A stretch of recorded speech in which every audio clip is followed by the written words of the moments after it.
The camera adds 10 pounds. He said, "That's cool, son. What about the other 30 or 40 you got there?" And I was like, "Dad, thanks. I love YouTube." And I give everyone a veto, so anything, I'll message it to y'all first, Okay. and you can tell me if you want anything cut. Okay. So surprise guest, we have Mike Westbrooks and Abby Westbrooks, and co-host CW. Yeah, so I don't have any prepared questions because you're a surprise guest.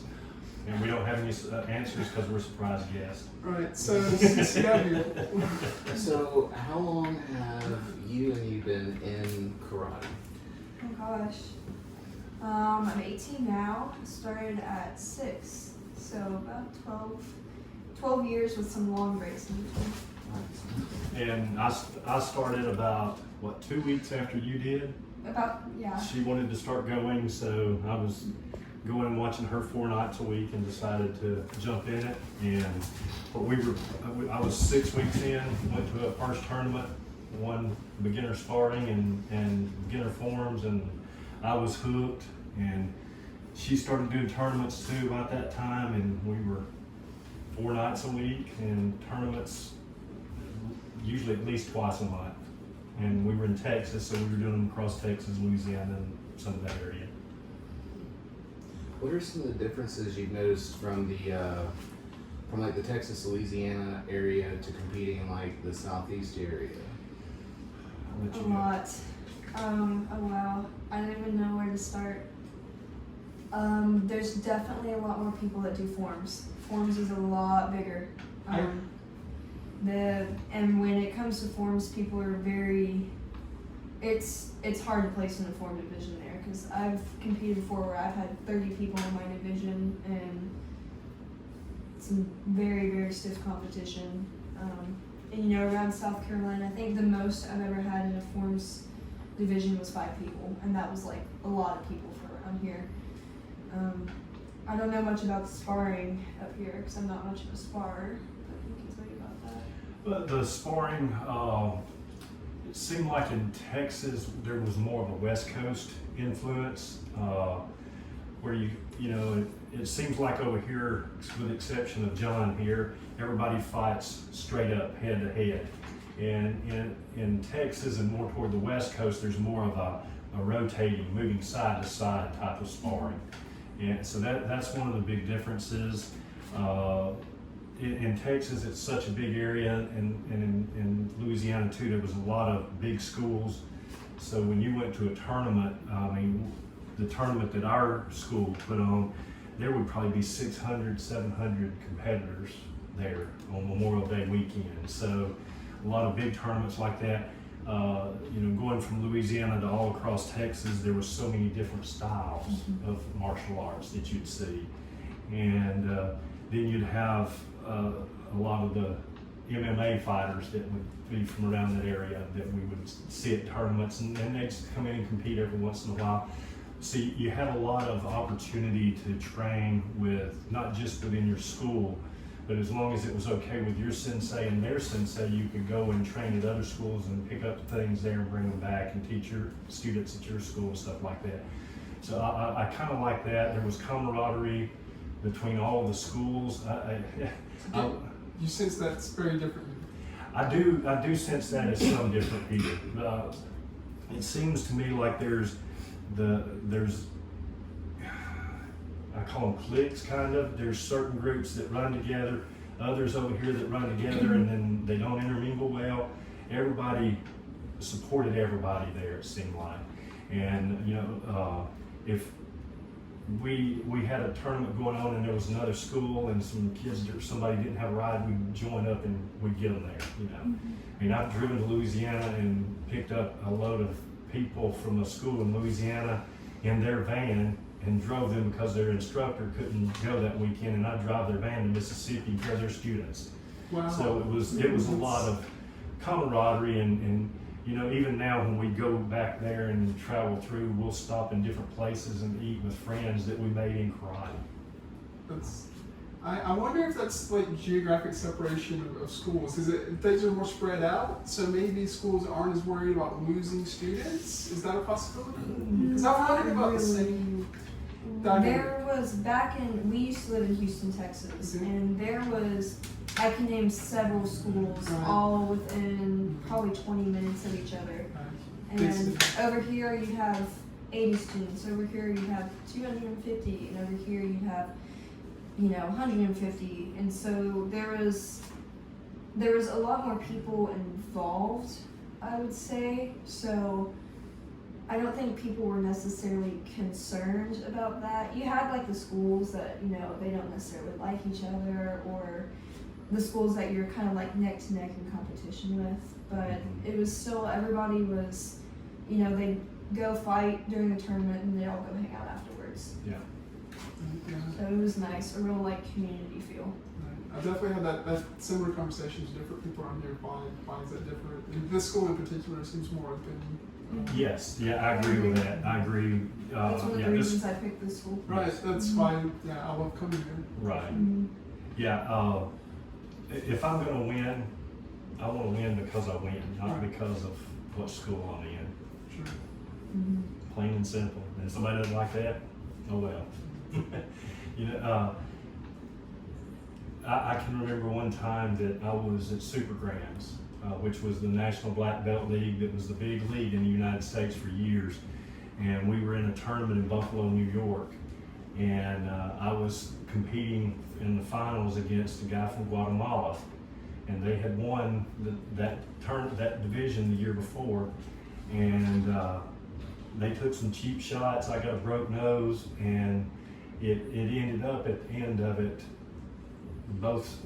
their team pretty much surrounded me and my sensei, and it was like 10 of them against the 2 of us. And the next thing I hear was people hollering, "Get out of the way!" And every black belt that I knew from Texas and Louisiana was coming across the building to support us. Now, we would be in a tournament against each other and we'd beat the fool out of each other. But when it came again, our group, we stood together. And the one thing that I see too down there, and you can correct me if I'm wrong, is in point sparring, it seemed like in that, we had some really, really good fighters in that area. People that have went on and compete in UFC and karate combat, different places. So it's not that they were pushovers, but they were gentlemen when they fought. This was point sparring. This isn't knock somebody out. And here I see at times where people, either they don't know how to control it or they don't want to. And when we're not paid fighters or competitors, we're here as a sport, enjoying it with our kids. And seeing grown men get out there and trying to hurt other people when kids are sitting there watching them it may make them feel good in the moment, but they don't realize the damage they're doing to their competitor and to kids that are out there watching and seeing this kind of stuff going on, because it scares them. They don't want to come up and get into that. And I see more of that here. Now, not to say that I hadn't gotten ribs cracked when I was in Houston, and that kind of thing, but I just see a little more of that around here. That makes me sad. It's interesting to hear someone else say, I'm 45 and I need all my brain cells, and Yes. Yes. You gotta go to work the next day. That's right. That's a phrase I heard a lot 30 years ago. That was something that they would say. Yeah, there's no use. It's point sparring, not MMA. There's no use in trying to, want to punch this guy hard just so I can give him a black eye, because For a $10 trophy. yeah, it's just not. It's a sport. We're out here to have fun together, learn from each other, and enjoy it. Certainly not to criticize anyone who does want that. It just needs to be It needs to be in the right. clearly communicated. Yes. It's, Yes. If somebody wants to fight like that, get in the right league to do it, not in point sparring. Go to continuous or something. Yeah. And even in continuous, it's a lot rougher, but it's still not. I want to crush their ribs or something. Right. Get into an MMA league or a league that is more known for having fights that I guess could more harmful in a way. Like you could probably get hurt easier in them. Go to there instead of ones where there's little kids running around. Now, one thing I will say that I see that is more of a positive here is when you go to a tournament, the majority of the adult black belts are helping judge. Mm-hmm. That's interesting. When we were in Texas and Louisiana, People would run away. they would hide. They didn't want to judge all day, especially forms divisions. Mm-hmm. And so, yeah, I was thoroughly impressed. I remember there was one tournament here in South Carolina when she first started. I went in and told them I'm a black belt. I'll volunteer to judge, and when they told me they had enough judges, I was like, Yeah. I was shocked because that was never the issue when we were in Texas and Louisiana I areas. always complain about it, and I usually end up just they'll find me, and I'll be like, okay, but yes, I should probably complain less. Yeah, you know, because when I was an underbelt, I hated sitting there waiting for a judge. And you know that parents that are bringing their kids that get there at 9 o'clock in the morning and they're there or 8 o'clock in the morning and they're there till 1 o'clock in the afternoon just because we were in a tournament in Gatlinburg last year. I don't know if you were at that one or not, John, but they had 8 rings and we ran at the most 4 rings throughout the day. Mm-hmm. Just because That's wild. So they just didn't have enough people. didn't have enough judges. Mm-hmm. Mm-hmm. I remember one time, this was probably 98, 99, something like that. And, you know, you had to get there at 8 and register and everything like that. And then I think I got to do my weapons. I'm pretty sure I did my forms. But at 7:30 that night, we left because we didn't have a hotel room. We were in, you know, North Carolina. And Sure. then, you know, get back to karate next week, and then I find out that some of my classmates that were in my division, they didn't fight until 10:30 that night. And That's 8-year-old kids. Yeah. That's just too much. Yeah. And you know, even at my age now, I try to get there before it starts and help judge all day long. I mean, you've seen me. I'm out there judging. And my gosh, by the time it gets 7, 8 o'clock at night for me to spar after I've been standing around in the ring all day, I'm so stiff I can't move. I couldn't care less if I fight or not, you know? And so, you know, some of the things that I've seen that I would handle a little bit different is like in the area that we used to compete in, you'd have a couple of rings on each side of the venue where you do musical forms and stuff like that. And in the middle, you'd do other stuff. A lot of tournaments I've noticed around here, if they have musical forms, they run all of those first in 2 rings before they even start any other divisions. And you're wasting 2 hours of 6 other rings that could be utilized to get people out of there quicker. And you know, one thing I did see in the Southwest is they would have the same age group in different rings. And like you might have hard style forms here and soft style forms here, Isn't that or like self-defense TCT? here. And what would happen is, and I have seen that some here, Yeah, I've seen it in where TCT, I believe. you will have the same kid that'll do different divisions. And then all of a sudden this ring's shut down because they're waiting on this kid to get done with his form here before you can go over there. To me, it works best if you keep all the age group in one ring, do all their forms, self-defense, whatever, weapons, whatever, and then go right into fighting instead of having them jump around different rings. Just my take. It also makes it easier for the parents because they can just set up right there and know that they're Yeah. going to be there when their kid does their karate, be it forms, weapons, sparring, breaking, or whatever. It's all going to be right there. Right. Yep. Another thing that I've noticed in this area is it is kind of more kid friendly than it was down in Texas. They cater more to the kids here.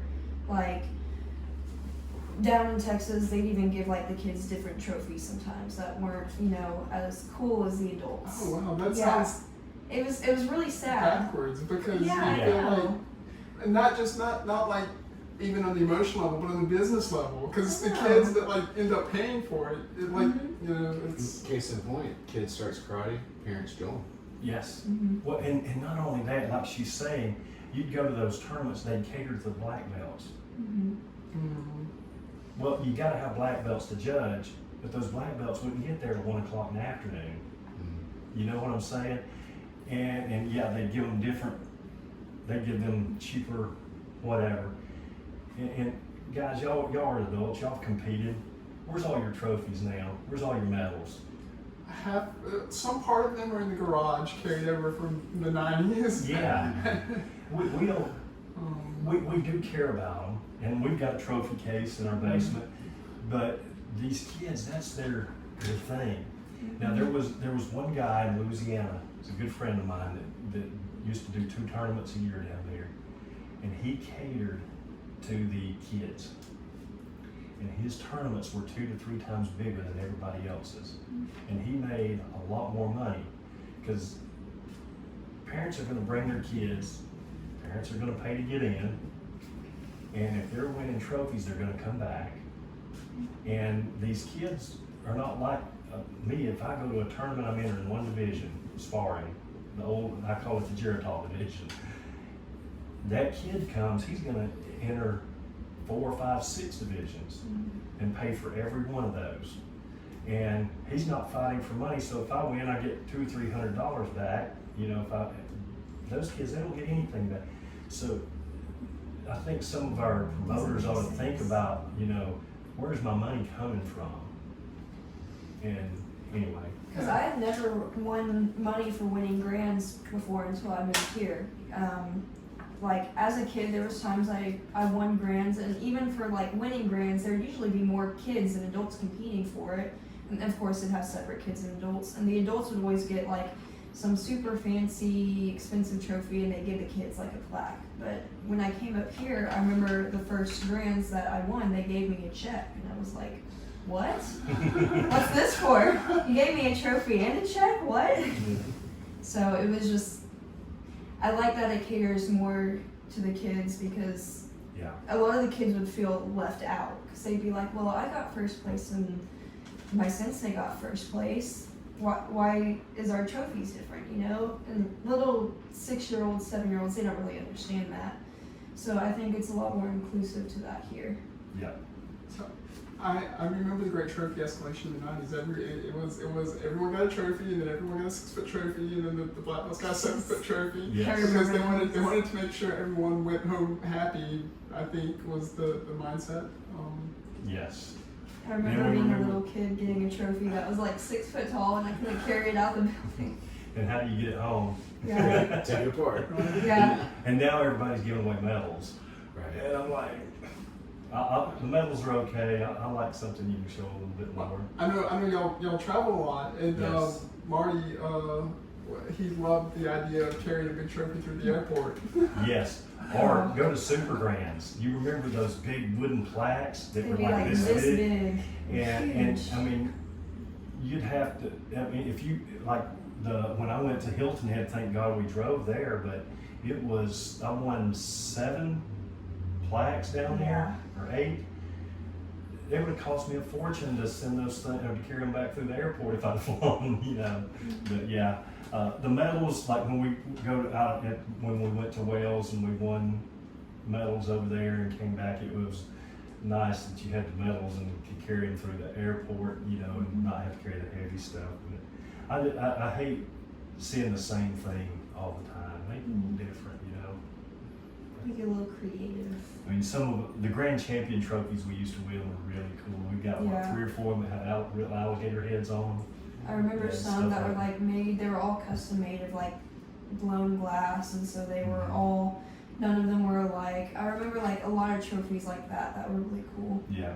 Or Rings. for like, or for Jamal, they would have like a golden like vinyl record because it was like a music themed tournament. So there was a lot of like really cool Grands trophies. I remember there was one year the beach battle gave swords for first place. Yeah. Yes, we've had That's- those. It's those unique ones that really stand out and just stand the test of time. We've kept all of our unique ones. Yes. you know? And I'm telling you, the competitors remember those and they'll come back. Yeah. I mean, the ones we went to in Louisiana where they gave alligator heads, everybody wanted And the one I was talking about in Gatlinburg, all the grand champions over there this year won a wooden carved bear. Those are pretty cool, you know. This is why you have to get different people talking about karate, because I was a weird kid, and in the end it was like the win was what counted, and I wanted the points, and the trophy went in the back, and I just didn't actually care that much, with some exception. Like, you know, the Dixielands was kind of a big tournament, maybe it was a national tournament, so I still have that trophy. They had that 10 wrap around in the middle, because they had the post and they had the thing that went around it. Most of the trophies I had like the pillars, like you had the 4 pillars on the bottom and the 2 on the top. And Dixieland and Shogun Battle did the same thing, where they put this like bracket around it, and I think Bluegrass did it too, where it was just metal wrapped around it, but it had like the tournament logo and the date, and it looked nicer. Not generic. Right. Everybody wants something different. Yeah.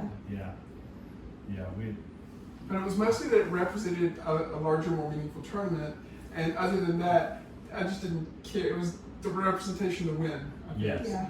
Yeah, and we were always chasing points for the the end of the year tournaments and such as that. Yeah, I get that. And I'll tell you, I've won so many. We've got a display case at home. We've got so many of our. We keep all of our state championships and world titles and stuff in there, and our grand champion trophies.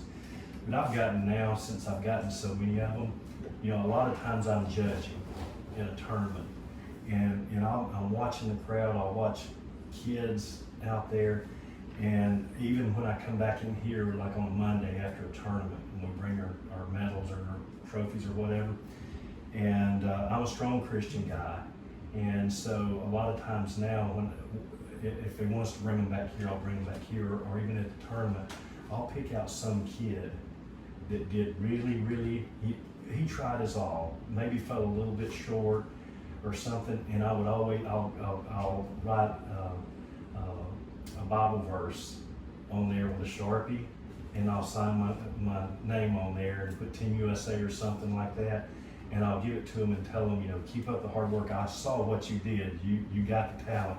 And I try to use it to encourage kids and spread a Bible verse with them, So I do a lot of that, and I'll give them to kids in here sometimes. Come on Monday night, and I'll see some kid out there that might look like he's close to giving up. And I'll say, hey man, I saw that. I've had those days. Take this and remember it, and stick with it. So use them to encourage. I'm paranoid because we lost a whole episode of time, so I'd like to. Yeah, because I don't know if I can repeat all that. Yeah, it's definitely looks like it's still recording. So I definitely want to get your input on this, but I do want to hear yours first. Because I grew up, my dad did karate way before I was born. And then I started karate. He had hurt his back, and it was just pulling teeth, like, Dad, do it with me, please. And so finally he got out there, and then, we've just done it together ever since. So I definitely want to hear your input, but for you, as a kid, and coming up and learning karate and having your dad out there with you, and then helping you at home and things like that, how special is that for you? Back then, I didn't really realize it, when I was little, but now it's very, very special for me, because a lot of people don't have that, and I'm very blessed to have a dad that's always right there by my side doing stuff with me and giving it his all to help me out. So I'm very, very, very lucky to have that. Wouldn't trade him. Wouldn't do any good. Yeah, so my take on it's been, she's a senior in high school, so she'll be going away to college. It has been priceless. We call ourselves our karate buddies. And there's been tons of times, and my wife, her mom will go with us sometimes. Over the last few years, she's kind of drifted off to where she'll go to Wales with us when we go to Europe. But the other tournaments, she doesn't go as much anymore. And so we might strike out on a Thursday afternoon or Friday morning and drive from here to Detroit, Michigan. and compete in a tournament and then turn around and drive home. And we call that our karate road trips. Yeah. And so it was a lot of time we just got to spend when she wasn't asleep, just talking and spending that daddy-daughter time, and it's really created a time when we've got to be really close to each other. And I wouldn't trade that for the world. And to me, the most special moment was last year, like I said, when we went to Wales on Team USA, and I won 3 bronze medals, whoop-de-doo, but she won a gold medal over there, and she and I were wearing our red, white, and blue, proudly supporting the USA, and when she was up on that podium getting her gold medal and us getting to experience that together, I mean, how many people can say they've got to do that? And it's just been a true blessing to us, and I wouldn't trade it for anything. I'll probably cry when she goes to college next year. I will too. Just find local tournaments. And meet up There you go. Yeah, yeah. There you go. Any particular? I mean, you're talking a lot about traveling. Yeah. Any particular stories from Europe No, or anywhere else in the They world? have good food over there. they do. Okay. We have Nope. one fun little story from we were in Soho. Yeah, in London. Yeah, we were in Soho. You want It's to tell a or you want me to? You go ahead. Okay. We were in a little Asian restaurant. It wasn't like super late. It was probably like 8, 9 o'clock It was there, but dark. it was dark, you know. And you ever just get that feeling that like somebody is looking at you? You can just tell, like you just know. So I turn around. We're in a booth, and there's this little guy, probably like 5'7", 5'8", with his hands on the booth, like wrapped around, looking at me. This guy's gotta be like 35. Like, it was weird. And I look at him and I just go, "What do you want?" And by the way, they're on their phones trying to We're figure sitting out across where to from go him. next, you know, how to get back to our hotel, all of that. And he gets up and he tries to come sit in the booth with me. And I tell him no. And it's obvious, you know, like I was a minor, I was with my parents. It was just really weird. And so he keeps trying to get in the booth, and I keep saying no. And finally, he tries to push himself on top of And I'm me trying into to the get booth. up. And I just shove him down onto the floor, and he goes rolling across the floor. And he gets up, comes back to the table, and by this point, they're He's on one looking knee. like, "What is going on?" And he gets on one knee, and he goes, "Well, I think that was a bit rude, isn't it?" And yeah. And then he starts trying to ball up on me, and I'm like, He's Yeah, probably like but- an inch taller than me. and I'm It was like, "Dude, funny. this 100-pound girl just put you on the floor. Get out!" And then they get him and escort him outside. He So. was standing outside of, like, it was a big, like, window front. He was standing out there pointing at us going, it was so And I'm funny. looking at him. Let me finish eating. I'll be right there. And we were like, no. He was stay gone. He was inside. gone by the time we came out. But yeah, It was so that was a hilarious. proud dad moment too. Just put the drunk dude down on the floor. Okay. So we think it was just alcohol. Oh, it was alcohol. Okay. He was Yeah. definitely drunk. Okay. Oh, yeah. Yeah. Stumbling. Yeah. Because I'm just wondering what drugs were maybe. What was involved. That's kind of a crazy Yeah, situation. it was. It Sounds was like. really crazy. So, Yeah, I mean, I heard her holler, "Stop" or "No," and but I see what's happening. I start to take my glasses off, and before I stand up, she's laying him out on the floor. Yeah. It was a fun one. But other than that, like, we've had fun travel experiences, but nothing, like, super crazy that I can put my finger on. No, we, gosh, you know, when you were in BL, you were always, there was also always pranks and stuff going on. And I remember when we were in Hilton Head, we went down and, what was it called? Starfish. A bunch of people caught starfish and Oh, took it back yeah. up and put it in people's bathtubs in the rooms and stuff like that, you know. caught starfish. Yeah, like Yeah. real Okay. starfish. Yeah. I'd never seen a starfish Yeah, before. and then every year boys would always have super grands up most years in Buffalo, New York, between Christmas and New Year's when it was brutal cold, and never fail. Everybody always stayed in the same hotel. About 3 o'clock in the morning, somebody would pull the fire alarm, and they'd have to evacuate the whole building. You know, so you always ran into those kind of things, but. I remember one year, it was that same year in Hilton Head with all the starfish. Not naming names, but I do know who it was. They had a huge like pool house. It was like a greenhouse type thing with a huge pool, huge jacuzzi. In the middle of the night, probably 6 of them from that school went and got tubs of bubble bath. And they went and they poured it in the jacuzzi, which of course, bubbles blowing everything. Jacuzzi's like going crazy. The next day, the entire, like I'm talking like huge greenhouse was filled, like probably 7-8 feet tall with bubbles everywhere. So they had to get like Serve Pro in there and everything to get it all out. It was just stuff like Wasn't that. us. It was not us. We were not involved. We knew about it after the fact, but not before. Yeah. That would be a bold move to say, I'm not naming names. Yes. But I know. With your own story. Yeah, that's right. Yeah. Yeah. I would yeah. not say that. If it was my own story, I'd be like, I have no clue. Yeah.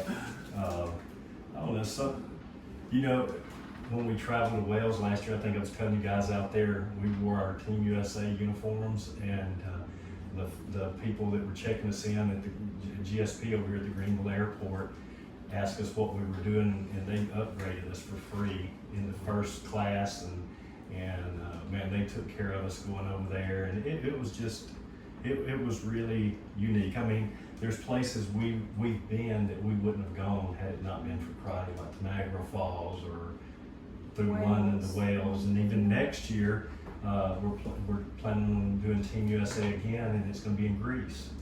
So anybody out there that wants to do a GoFundMe to help us out, we appreciate that. That'd be an expensive trip, but it's always not you the friendships you build up.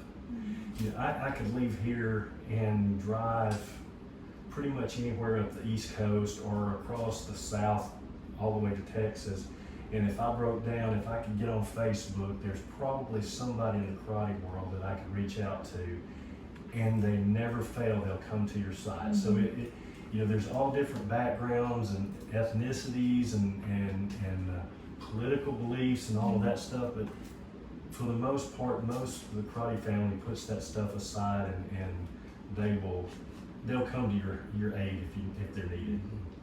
Yeah, it doesn't matter like, what you look like, where you're from, what gender you are. It's everybody just loves everybody. Yeah. And it's amazing because there's not many communities that are like that. But karate definitely for us has been. Yeah. Very much so. So that sounds like kind of a natural concluding point. I don't know if there's anything else anyone wants to ask or say. No, just thank you for having us. We Yeah, enjoyed it. thank you for You guys being are here. awesome. Enjoy the workouts, and I just wish one of these days I'd get as fast as John and have his energy. Me too. Yeah. Me too. It's bouncing around like crazy, Yeah. man. It's a lot of caffeine. Oh man, mine's a lot of calories.